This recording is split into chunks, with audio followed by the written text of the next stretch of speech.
apologize. And he started crying. And when he started crying, I felt sorry, you know. I hugged him and I said, it's okay. One day I went to the hospital and my friend was gone. So I started visiting with the priest. And that happened one time. I went to visit him at the hospital and he was gone. And I asked him, where did he go? They said he went home. I said, home? He's a missionary priest from South America. How did he go home? She said, I don't know. He's not here. I'm sure his family. I said, he has no family. I know him personally. He has no family. Where did he go? She said, I don't know. We're not responsible for them. I said, well, let me see where he went. You got it in your file? She said, I can't do that. Those are locked up. Nobody can look in the file. And I got in the lady's face and I said, listen to me. This man could die in the street right now, and it's going to be your fault. And you're going to get sued because I'm going to sue you for him. She said, okay, his folder's over there, but I'm not going to watch. I went over and I looked for it, got the address where he went. Sure enough, he was in a place where they put people that have no place to go, a shelter. So I went to the shelter and I found him. He was still on crutches. He saw me, he started crying again. He said, please get me out of here, get me out of here. I said, okay, come live at my house. Now, I told you the story so you can see something. Now look, I have 2 visitors in my house. One is a Catholic priest. The other is a Muslim. And I'm thinking I can get the Catholic priest and convert him to be a Protestant. At the same time, I'm going to catch the Muslim and bring him over to Christianity. High aspirations. But it didn't work. Some strange things began to happen. We would sit around the table at night to discuss what is the Bible and what's the salvation. My father has a Bible. It's called King James Version of the Bible. Most of you probably heard about it. Especially any students of Ahmadiyya or Zakir Naik, you've heard about King James Version of the Bible. But I work out of a different one that I've had since 1953. It's called the Revised Standard Version. And it says in it, King James Version has grave mistakes, grave errors, defects in it. That's what it says. So I began to preach out of mine, which doesn't match. And my father said, no, it's this way. I said, no, it's this way. Now, my wife comes up with her Bible from Jimmy Swaggart. It's called The Good News for Modern Man. Okay? Totally different. It's written in modern vernacular. You can just, say anything you want to with it. You don't even recognize the Bible anymore. The Catholic priest, he's got another Bible. An older Bible with 73 books. We're working out of 66 books. And his is not even the same in the verses. It doesn't match up at all. And I never even knew about this subject until then. And he's saying this, and I'm saying that. My father's saying something else. My wife's on something else. And all the time, Muhammad the Muslim is sitting over there like this.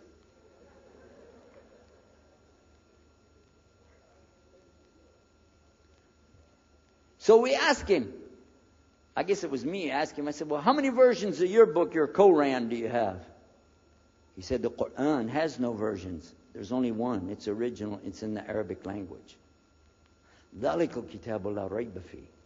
This is the book that has no doubt. Hudal al-Muttaqin. It's guidance for those who have taqwa for Allah. As Sheikh Muhammad Jabali was just telling you about this shield or taqwa that you have to have between you and Allah subhanahu wa ta'ala. And only certain people are going to get the huda, hidayah, dina, from this Quran. These people that have the taqwa. So when he's telling us that the Quran is one, I'm going, huh? And it's in the original language, we still have it. You know what I was thinking? He's lying. I was sure he was lying because he could see the problem we were having, and he just sat back and made that up. But I don't know Arabic at that stage, so I don't know what to say. Maybe, I don't know. And he left it at that. He didn't try to preach. But it put a big doubt in my mind now about, we got all these books. He's got one. And la rayba fi, no doubt in it. So another time, we had another discussion that came up. Now this time, I went to the other preacher who had the cross. And I was asking him, I want to be able to explain the Trinity. He said, you know the Trinity. I said, yeah, I know. And I know the Council of Nicaea when we had that. But I want to know the way to explain it so a human being can just understand it. He said, okay. It's like an apple. Just take an apple. The apple has a shell around the outside, the skin. Inside is the meat. Inside of that is the seeds. Okay? 3 things, 1 apple. That's the way. I start going back. I'm going to tell this Muslim about the Trinity. But on the way, I remember his arguing with me, his way of debating with me. I said, no, he's going to tear me apart. As soon as I say seeds, he's going to say there's more than one. So it could be 7 or 8 or 9 or 10 gods all rolled into one. No. It's got to be special. It doesn't work like that. Let me go back and try again. So I went back to him. I said, what if he says there's more than one seed in there? He said, okay. I said, and besides, it could have a worm running through it. Then that would make it go up another notch. What can I do about that? He said, okay, forget the apple. I said, okay. It's like the babe, the egg. Use the egg. The egg has a shell. Inside of the egg is the white. Inside of the white is the yellow. 3, 1 egg. That's it. That's good to go. Now I start going home again, and it hit me. Wait a minute. The egg could have a double yolk. God becomes 4, just like that. Plus, it could be rotten. I'm not going to ask him again. So at the market one day, I saw a man, and I was talking to him because I was listening to some things that Muhammad had told us about the belief in Islam. Allah is one. And so I was telling this guy, I got some doubts about the Trinity. He said, you a preacher, you have doubts? I said, yeah, it doesn't make any sense. It doesn't make any sense. How could 3 be 1? He said, okay, look. You see me? I'm one man. I said, yeah. He said, my wife? Yeah. It's one person. Yeah. He said, my son? Yeah.